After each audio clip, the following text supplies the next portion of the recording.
চিনেমাখন চাই বহুত ভাল পালো। জুবিনক কাষতে থকা যেন পালো।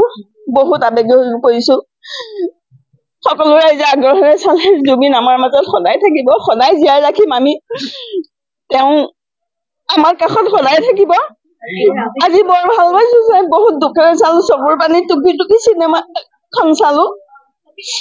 আৰু কি কম, আৰু জুবিন সদায় আমাৰ মাজত থাকিব। জয় জুবিন দা, জয় জুবিন দা, জয় জুবিন দা। আমাৰ মাজত তেওঁ সদায় জীয়াই ৰাখিম, ইয়াকে কলো। আৰু মই এখন চিনেমা নহয়, এখন মানে ভগৱানৰ স্ক্ৰিপ্টেড এটা কাহিনী। এখন মৃত্যুৰ পিছত আমি আজি চিনেমাখন চাইছো, কিন্তু এনেকুৱা লাগিছে যে মৃত্যুৰ আগতেই সকলোখিনি কথাই চিনেমাখনত বহুখিনি কথাই বৰ্ণনা কৰাই দেখা গৈছে। আৰু মানে এনেকুৱা আৱেগিক হৈ কেতিয়াও আমি চিনেমা চাব অহা নাই আৰু জীৱনত দেখা নাই। আজি প্ৰতিজন অসমীয়াই এইখন চিনেমাখন চাই হুৰ হুৰকে কান্দিব। আৰু আজি এখন চিনেমাখন যেতিয়া শেষ হৈছে, শেষ ভাগত দেখা যায় যে যেতিয়া শেষ ভাগৰ গানটো থাকে, সকলো মানুহ উঠি পেলাই গুচি যায়। কিন্তু চাওক, যেতিয়া চিনেমা শেষ হোৱাৰ পিছতো সেই গান যি দৃশ্যগ্ৰহণ হৈছে, সেই চাই সকলোৱে হুৰ হুৰাই কান্দিছে। আৰু এনেকুৱা ধৰণৰ আৱেগ অনুভূতি কেতিয়াও দেখা নাই। আৰু মই ভাবো প্ৰতিজন অসমীয়াই এই চিনেমাখন চাব লাগে। আৰু এই চিনেমাখন যেতিয়া চাব, আমাৰ মানুহ বেছিহে আৱেগিক হৈ যাব। প্ৰতিক্ৰিয়া, জুবিনৰ চিনেমাত জুবিন নাই, জুবিনকে বিচাৰি আহিছিলো ইয়াতে। আৰু কি কম, বহুত আশাৰে আহিছিলো জুবিনক কম বুলি, কবলৈ একো ভাষাই নাইকিয়া। কিন্তু তাৰ মাজতে কওঁ, জুবিনক ন্যায় দিবই লাগিব। সকলোৱে লগ লাগি হলেও ন্যায় দিবই লাগিব। জুবিনে ন্যায় পাব লাগিব।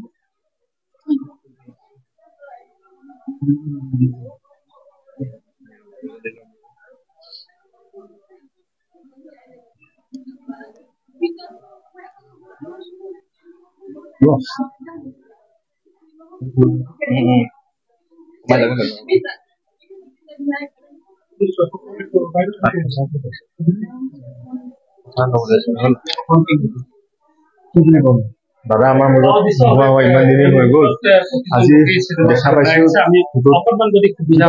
ভাল লাগিছে, মনটো ভাল লাগিছে। এনেকুৱাও লাগি আছে যে আকৌ আহিব আমাৰ মাজলৈ।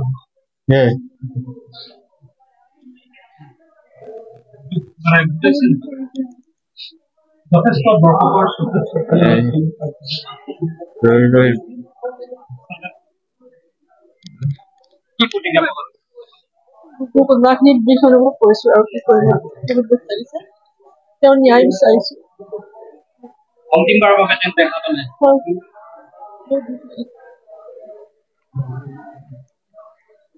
অন্তিমবাৰৰ বাবে আমাক ন্যায় লাগে, আমাক জুবিনৰ ন্যায় লাগে। চকুলটুকি ওলাইছে, কি কব? বহুত ভাল লাগিছে চাই। আৰু দাদা থকাহেঁতেন হয়তো আৰু ভাল লাগিলেহেঁতেন চাই। কি কম, দাদা আমাৰ মাজত নাই। আমাক সোনকালে ন্যায় লাগে। আমি কেনেকে জুবিন দা ঢুকাইছিল, আমাক সেইটো লাগে। চিনেমাখনৰ এটা দিশ হ'ল, জুবিনে এতিয়ালৈকে যিমান চিনেমা কৰিছে মিছন চাইনাৰ পৰা, এইখনেই এখন চিনেমা য'ত জুবিনে পাগলৰ দৰে এই চৰিত্ৰটো অভিনয় কৰিছে। চৰিত্ৰটোৰ নাম হ'ল ৰাহুল বুলি কোৱা হৈছে। ভাবিব নোৱাৰা, তেওঁ দিনে ৰাতিয়ে এটা চৰিত্ৰ অভিনয় কৰিবৰ কাৰণে ব্লাইণ্ড লেন্স। সাধাৰণতে আমাৰ যেতিয়া অন্ধ চৰিত্ৰ এটা কৰো, মই যেতিয়া নিজে পৰিচালক, ব্লেক কালাৰৰ আমি চশমা এযোৰ পিন্ধাই দিওঁ। কিন্তু তেওঁ সেই চশমাযোৰ ব্লাইণ্ড লেন্স পিন্ধি, তাৰমানে আমি চাই থাকোঁতে এনেকুৱা লাগিব তেওঁ এগৰাকী অন্ধ চৰিত্ৰ কৰি আছে, আৰু সঁচাকৈয়ে অন্ধ।